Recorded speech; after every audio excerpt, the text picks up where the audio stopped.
और क्या जिक्र किया, सुनो। अब्दुल कादिर जीलानी का एक धोबी था जो उनका कपड़ा धोता था। जब उसका इंतकाल हो गया तो वो कब्र में पहुंचा, और जब कब्र में पहुंचा तो फरिश्ते आ गए। फरिश्तों ने उससे सवाल किया, मन रब्बुका, तेरा रब कौन है? तो वो कहने लगा, मैं तो गौसे आजम का धोबी हूं, मैं तो गौसे आजम का धोबी हूं। जल्दी बोलो, मैं तो गौसे आजम का धोबी हूं। काश हम लोगों की जुबान पर भी यही आ जाए, मैं तो गौसे आजम का दीवाना हूं, मैं तो गौसे आजम का। फरिश्तों का मन रब्बुका, तेरा रब कौन है? मैं तो गौसे आजम का धोबी हूं। ये क्या जवाब है नहीं? माँ दीन का, तेरा दीन क्या है? मैं तो गौसे आजम का धोबी हूं। माँ कुंता तक़ूलु फी हक़्क़ि हाज़ा रजुल, नबी के बारे में तेरा क्या अकीदा है? क्या अकीदा था दुनिया में? मैं तो गौसे आजम का धोबी हूँ। मौलाना अशरफ अली थानवी जो देवबंदियों वहाबियों के बड़े मौलाना हैं, वो कहते हैं कि जब उससे सवाल कब्र में हो रहे थे तो अब्दुल कादिर जीलानी उसकी कब्र में पहुंच जाते हैं। अल्लाह अकबर। अब तो कह दो सुभान अल्लाह। उसकी कब्र में पहुंच जाते हैं। हाँ। और उसके बाद फरिश्तों से कहते हैं, मेरे मुरीद को क्यों परेशान कर रहे हो? मुझसे पूछो, क्या पूछना चाहे तो मुझसे पूछो। मौलाना अशरफ अली थानवी लिखते हैं अपनी किताब में, फरिश्ते मुस्कुराते हुए कब्र से चले गए।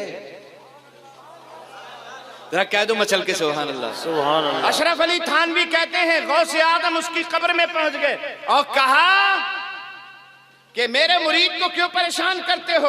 का ये जवाब देता, हर सवाल के जवाब में कहता है मैं गौसे आजम का धोबी हूँ। तो गौसे आजम फरमाते, ये बताना चाहता है, ये तो मेरा धोबी है, मेरे घर के कपड़े मेरा कपड़ा धोता है, ये बताना चाहता है जो अब्दुल कादिर जीलानी की गली से गुजर जाता है वो भी मगफिरत के लायक हो जाता। सुभान अल्लाह, सुभान अल्लाह। समझ रहे हैं आप? अब सुनिए, जरा जागते हुए सुनिए और बड़ी तेजी के साथ सुनिए और मचल के कह दीजिए सुभान अल्लाह, सुभान अल्लाह। हुजूर गौसे आजम रज़ियल्लाहु तआला अन्हु का विसाल हो गया, क्योंकि जब तक ये हयात रहते हैं बुजुर्ग अपना तसर्रुफ दिखाते रहते हैं, और जब दुनिया से चले जाते हैं तब भी तसर्रुफात इनके कायम रहते हैं, रूहानी तसर्रुफात फिर भी बरकरार रहते हैं। जब हुजूर गौसे आजम का विसाल हो गया तो विसाल के बाद खुरासान के एक बुजुर्ग ने हुजूर गौसे आजम को ख्वाब में देखा। काय में देखा? ख्वाब में देखा खुरासान के बुजुर्ग ने। और जैसी गौसे आजम ख्वाब में नजर आए, खुरासान के बुजुर्ग बोले, अस्सलाम अलैकुम या अब्दुल कादिर जीलानी। गौसे आजम ने फरमाया, वालेकुम अस्सलाम या खुरासानी। कहने लगे, हुजूर जरा ये बताइए कि आपको कब्र में फरिश्तों से कैसे छुटकारा मिला? हुजूर गौसे आजम फरमाते हैं, ये पूछ रहे हो मुझको फरिश्तों से कब्र में कैसे छुटकारा मिला? ये पूछो फरिश्तों को मुझसे कैसे छुटकारा मिला। ये पूछ रहे हो मुझको फरिश्तों से कैसे छुटकारा मिला? ये पूछो फरिश्तों को मुझसे कैसे छुटकारा मिला। का हुजूर क्या मतलब? का इसका मतलब ये है कि जैसे ही फरिश्ते मेरी कब्र में आए और उन्होंने आने के बाद मुझसे कहा, मन रब्बुका, तेरा रब कौन है? मैं बोला ही नहीं। अब्दुल कादिर मन रब्बुका, हम आप ही से पूछ रहे हैं आपका रब कौन है? तब गौसे आजम ने फरमाया, तुमको मेरे नाना की वो हदीस याद नहीं? अब्दुल कादिर कौन सी हदीस? का तुमको मेरे नाना की वो हदीस याद नहीं? मेरे नाना ने इरशाद फरमाया था, एक मोमिन जब दूसरे मोमिन से मुलाकात करे तो पहले सलाम करे। बताओ तुमने मुझसे सलाम क्यों नहीं किया? अब तो कह दो सुभान अल्लाह। बताओ तुमने मुझसे पहले सलाम क्यों नहीं किया? जैसे फरिश्तों ने सुना तो फरिश्तों ने कहा, अस्सलाम अलैकुम या अब्दुल कादिर जीलानी। वालेकुम अस्सलाम। अब मुसाफे के लिए हाथ बढ़ा दिए दोनों फरिश्तों ने। अब्दुल कादिर जीलानी ने मुसाफा कर लिया और दूसरे से मुसाफा करते करते हाथ को वहीं थाम लिया। एक का हाथ छोड़ दिया, दूसरे फरिश्ते का हाथ नहीं छोड़ा। का एक सवाल का जवाब अब आप दीजिए मुझे। अब्दुल कादिर कैसा सवाल?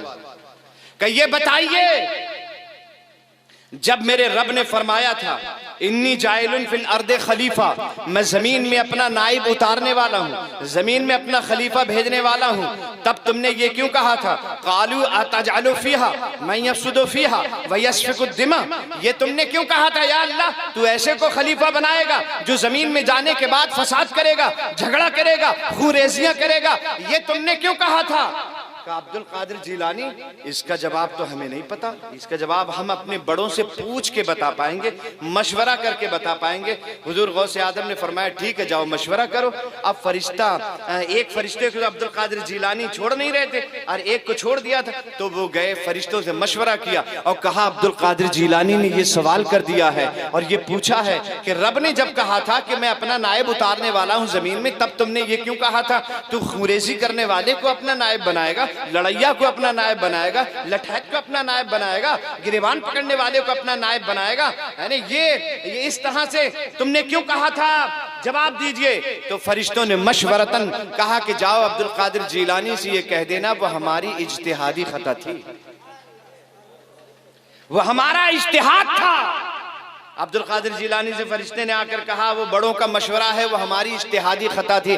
गौसे आजम फरमाते हैं इज्तिहादी ही सही थी तो खता, जरा ये तो देख लेते बारगाह कितनी बड़ी थी। जैसे ये गौसे आजम ने कहा बारगाह कितनी बड़ी थी, बारगाह कितनी बड़ी थी। गौसे आजम रज़ी अल्लाह तआला अन्हु ने जब ये कहानी के बारगाह तो देख लेते, फरिश्ते कहने लगे या अल्लाह अब्दुल कादिर से छुटकारा दिलवा दे। रब ने फरमाया फरिश्तों ठीक है, मैं अपने बंदे अब्दुल कादिर जिलानी से खुद ही बात किए लेता हूँ। ए अब्दुल कादिर जिलानी, फरिश्तों को छोड़ दीजिए। अब्दुल कादिर जिलानी ने अर्ज किया या अल्लाह मैं इन्हें नहीं छोड़ सकता। कहा अब्दुल कादिर जिलानी क्यों नहीं छोड़? ये एक शर्त पे छोड़ूंगा। अब्दुल कादिर जो शर्त है बयान करो, मुकम्मल की जाएगी। या अल्लाह कयामत तक जितने कादरी हैं सबको जन्नती बना दे। सुभान अल्लाह, सुभान अल्लाह। रब ने फरमाया ए अब्दुल कादिर जिलानी, सिर्फ कादरी ही नहीं, सिर्फ आपका मुरीदी ही नहीं, सिर्फ आपके सिलसिले वाला ही नहीं, सिर्फ आपके नाम पे 11वीं की देगे पकाने वाला ही नहीं, सिर्फ आपके नाम पे जुलूस निकालने वाला ही नहीं। ए अब्दुल कादिर जिलानी, जिंदगी में एक मर्तबा अगर काफिर भी आपका नाम ले लेगा तो मरने से पहले हम उसे तौबा की तौफीक अता फरमा देंगे। सुभान अल्लाह, सुभान अल्लाह।